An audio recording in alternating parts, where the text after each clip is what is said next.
First சீசன்ல இருந்து இப்ப வரைக்கும் அதிகமா ஜாலியா பேசிக்கிட்டு இருந்த ஜாலியா இருந்த ஒரே கேரக்டர் வந்து அனிதா கேரக்டர் தான், பாடினி தான். அந்த கேரக்டரையும் கடைசியில உட்கார்ந்து ஓட அள வச்சுட்டீங்களே ஏன்?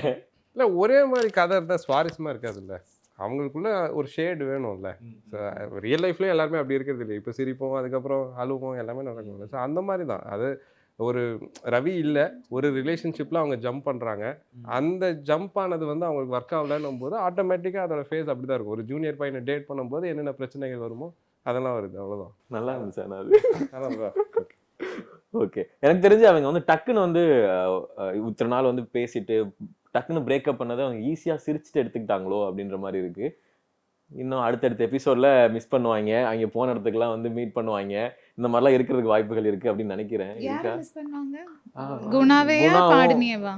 குணாவும் பாடினியும் மாத்தி மாத்தி மிஸ் பண்ணிப்பாங்கல்ல மறுபடியும். இல்லை எல்லா லவ் ஸ்டோரியும் சேராதுல்ல, அது இருக்குல்ல. இந்த மாதிரி ஒரு சூப்பரான பிரேக்கப் யாருக்குமே நடந்திருக்காது. ரொம்ப மெச்சூர்டாக ஒருத்தர் புரிஞ்சு நீ உன் வேலையை பாரு, நான் என் வேலையை பார்க்குறேன் அப்படிங்கிறது. ஸோ நடந்திருக்கலாம், யாருக்காவது நடந்திருக்கலாம். எனக்கு நடக்கல அப்படி. ரொம்ப பர்சனலி கனெக்ட் பண்ணி சொல்ற மாதிரி. இல்ல இல்ல இல்ல இல்ல இல்ல இல்ல இல்ல இல்ல இல்ல இல்ல